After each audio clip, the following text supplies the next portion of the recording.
जिथे कुसी नबी दी आले अज भी उथों धरती ला ले। मारिया खिच के तीर जुल्म दा नहीं तकिया के अगे बाले।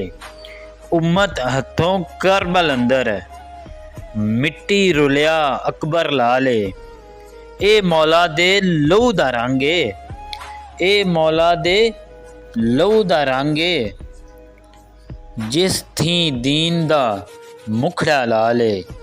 करबल बाद ने दो ही सोचा करबल बाद ने दो ही सोचा एक यजीद एक हक दे नाल हक बातल दी वंड कर छड्डी।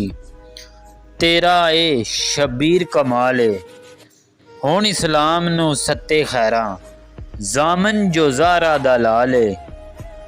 लख शुक्र के मुर्शिद मेरा लख शुक्र के मुर्शिद मेरा पाक हुसैन मौला लजपाल। रूमी फिर यजीदी जागे रूमी फिर यजीदी जागे डकिए रल के जुल्म दी चाल।